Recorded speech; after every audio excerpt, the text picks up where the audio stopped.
රාජ්‍යාංශ නිලධාරීන් සඳහා அரசு துறை அதிகாரிகளுக்கு வாக்களிப்பதற்கு குறைந்தபட்சம் 2 மணித்தியால விடுமுறை வழங்கப்பட வேண்டும் என்பதோடு வாக்களிப்பு நிலையத்தின் தூரத்தை அடிப்படையாக கொண்டு நிறுவன பிரதானியினால் தீர்மானிக்கப்படும் காலத்துக்கு அமைய விடுமுறை வழங்குவது கட்டாயமாகும். தனியார் துறையினருக்கு விடுமுறை வழங்குவது குறித்து சுற்று நிருபம் ஒன்று வெளியிடப்பட்டுள்ளது. 40 கிலோமீட்டர் அல்லது அதற்கு குறைவாக இருந்தால் அரை நாள் விடுமுறையும், 40 முதல் 100 கிலோமீட்டருக்கு இடைப்பட்ட தூரம் என்றால் ஒரு நாளும், 100 கிலோமீட்டருக்கும் 150 கிலோமீட்டருக்கும் இடைப்பட்ட தூரத்துக்கு 1.5 நாளும், 150 கிலோமீட்டர் தூரம் என்றால் 2 நாள் விடுமுறை வழங்கப்படும். சில வாக்காளர்களுக்கு இதற்கும் கூடுதலான தூரம் காணப்பட்டால் தேவையான விடுமுறையை வழங்க வேண்டும். விசேடமாக பல்கலைக்கழகங்கள், மேலதிக வகுப்புகள், ஆடை தொழிற்சாலைகள் உள்ளிட்ட சகலவற்றிலும் உள்ள பணிபுரிபவர்கள், மாணவர்களுக்கும் விடுமுறை வழங்குவது கட்டாயமாகும். සේවකයින්ට, නිලධාරීන්ට, ශිෂ්‍යයින්ට නිවාඩු ලබා දීම අත්‍යවශ්‍ය වෙනවා.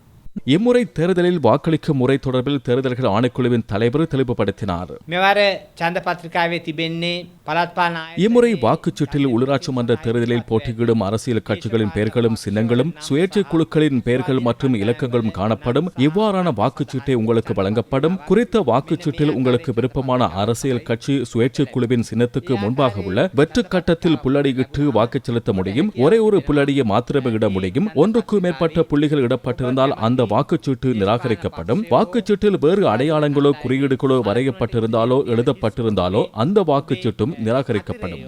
කුරුටුගෑමක් යම් දෙයක් ලිවීමක් තිබුණොත් ඒ ඡන්ද පත්‍රිකාවත් ප්‍රතික්ෂේප වීමට හේතු වෙනවා.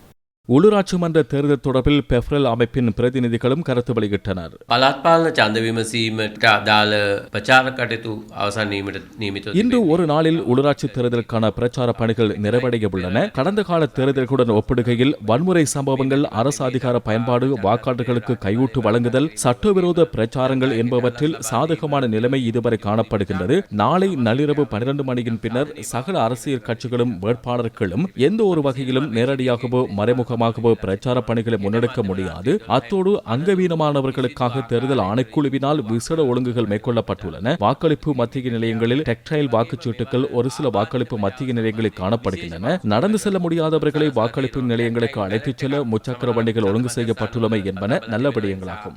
වාර්තා වෙනවා. ඒක තාම සුබවාදී තත්ත්වයක් හැටියට අපි දකිනවා.